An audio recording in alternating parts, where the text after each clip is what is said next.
defense has kind of just forgot what to do. And on the trenches, I think play has to improve on both sides of the ball, offensive line and defensive line. But Julius Coates, 8. He had 6 total tackles and 1 tackles for loss, and he was just fighting in the trenches all game, had a dominant performance there, and it was really good to see that. Special teams, though, has to improve. I could sit here and talk about this forever. I feel like that's the same story each week. A.J. Reed, though, didn't have a good game at all. He missed a 21-yard field goal, which should be gimmicks for any kicker in the SEC or really playing football, but he nailed a 48-yarder. So it's good to see him be able to rebound after that. And then after that missed kick, he was also 3 for 3 on extra points. He's perfect this year, which has been really good for us. I think something interesting moving forward with Reed is his ability to bounce back after missing kicks. It obviously doesn't get to his head, and he's still able to perform at a really good level. And ultimately, we didn't get the kick up, but we still won the game, so we really don't need to stress on this a ton.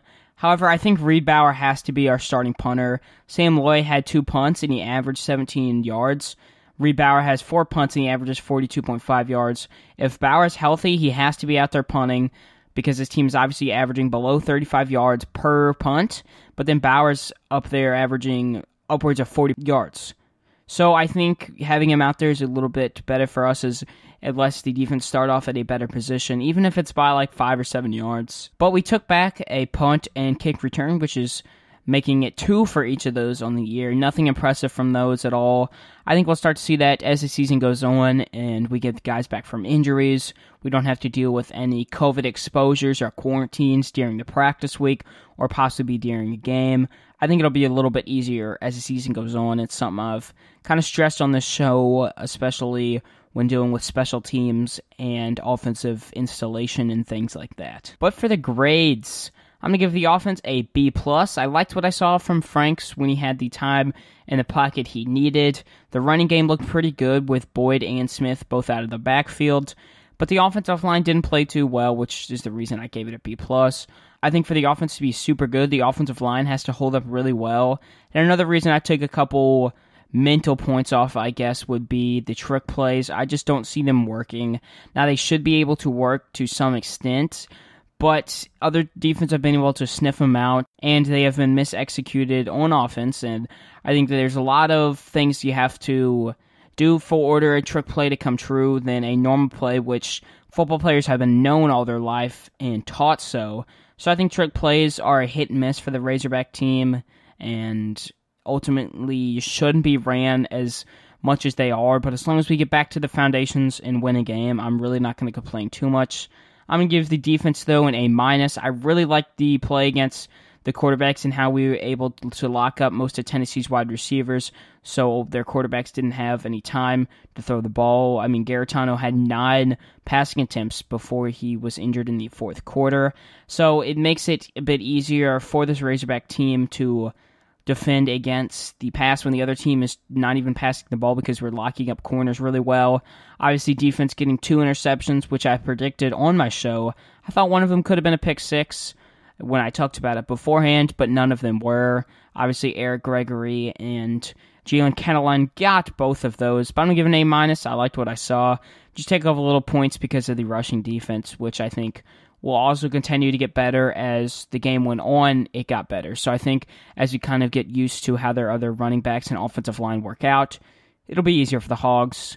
Special teams, though, I'm going to give an F. You have to perform better. 21-yard kicks should be something that is normal for this Razorback team, and I just think there's some special teams plays on punting and other things that have to be worked out and done better. I think this is one of the worst special teams performances outside of the Auburn game, but I mean, ultimately, at the end of the day, we got the dub, and that's all that really matters. Overall, I'll give them an A-. I think they performed really well, and I'm looking forward to see what they can do going forward against other tough SEC teams like Florida and Alabama as the season goes on. Now, one of the last talking points of the show that's not really directly related to this Tennessee game in a way is where we stand in the SEC power rankings. I obviously think we're at least a top 7 SEC team. I think the teams better than us are obviously Georgia, Texas A&M, as they both beat us in a fair way. I think Florida is also better than us, and I'll get into my prediction for that game on Wednesday, and I highly encourage anyone to listen to that, as I think the Razorbacks may play better than people expect, but I ultimately think Florida is obviously the better team. It's hard to go on the road and win. I'll save that talk for later, though, and then out of Alabama, Florida, Georgia, Texas A&M, I think number 5 legitimately could be the Razorbacks. I mean, you obviously have that spot fighting for Arkansas, Auburn, and you can argue, oh, Auburn won that game on the scoreboard, but I feel like deep down a lot of SEC fans know the scoreboard lied. Arkansas got screwed out of that game by SEC officiating. As that crew got pulled the week afterwards, they changed the way that replays are supposed to work after that, which literally goes to show that Arkansas should have won that game, but at the day we didn't, and I think Arkansas is the better team than Auburn and would win now. That's how I usually rank teams. However, we got a call-in about where do we fall in the SEC? Hogs are the best team in the SEC right now. Fight me if you disagree.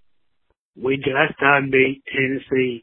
I think that's a little bit too much for now. I would say that, though, overall expectations have been exceeded by this Razorback team, especially in the eyes of those around the SEC. I remember before the season, I tagged a bunch of other podcasts from around the SEC, and I was like, where do you guys see the Hogs? And I think the biggest one was 3-7, and then a bunch of them even said 0-10. So to see this Razorback team to oversee the expectations in the SEC is really impressive, but I don't think they are that best team yet. But I think it will be interesting to see where Sam Pittman takes us in 2, 3, 4 years. I mean, I don't even know when we might be at that elite position where we could be beating some of these blue blood schools because of how much Sam Pittman has flipped the program around. And I think that's a testimonial to Sam Pittman, not necessarily how bad Chad Morris was, even though he was a really, really bad coach.